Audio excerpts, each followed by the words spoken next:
नमस्कार दोस्तों, आज हम इस कहानी में समझेंगे कि कर्म क्या है। एक बार गौतम बुद्ध से उनके शिष्यों ने पूछा, गुरुजी कृपया हमें बताइए कि कर्म क्या है।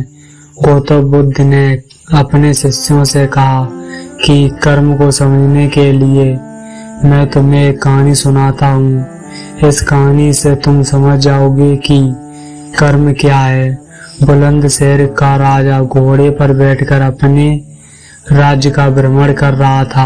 चारों तरफ भ्रमण करने के बाद वह एक दुकान के सामने आकर रुक गया।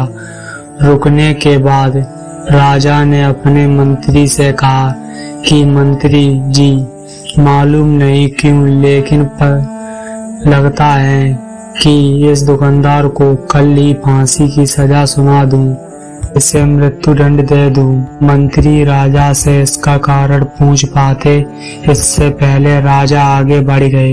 मंत्री ने इस बात का कारण पता करने के लिए अगली सुबह वेश बदली और आम जनता का रूप लेकर दुकानदार के पास जा पहुंचे। दुकानदार चंदन की लकड़ी बेचने का काम किया करता था। मंत्री ने दुकानदार से पूछा कि उसका काम कैसा चल रहा है। तब दुकानदार ने बताया कि उसका बहुत बुरा हाल है।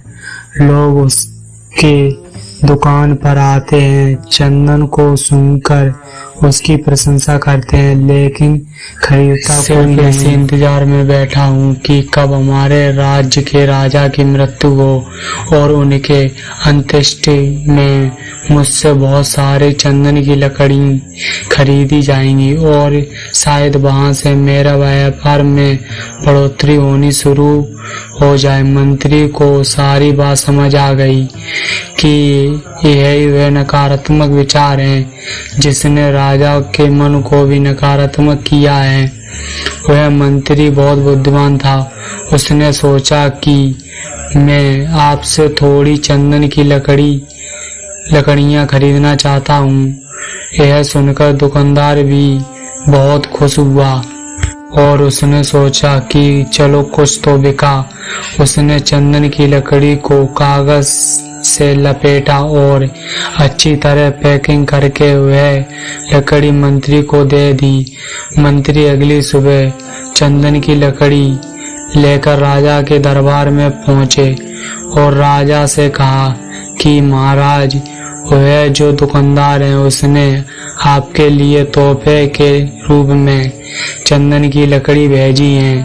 यह सुनते ही राजा बहुत खुश हुए और मन ही मन सोचने लगे कि मैं बेकार में उस दुकानदार के बारे में गलत बातें सोचता करता था। उसने चंदन की लकड़ी को हाथ में लिया और उसने दुकानदार के पास पहुंचा। दुकानदार बहुत ही अच्छी सुगंध आ रही थी। उसने सोचा राजा बहुत ही खुश हुए। कितनी गलत बातें दुकानदार के लिए मंत्री के तो बड़े हाथों सोने के सिक्के। कहानी जब खत्म हुई तब गौतम बुद्ध ने अपने शिष्यों से पूछा कि आप बताइए कि कर्म क्या है। शिष्यों ने उत्तर देते हुए कहा, शब्द ही हमारे कर्म है। हम जो काम कर रहे हैं वही हमारे कर्म है।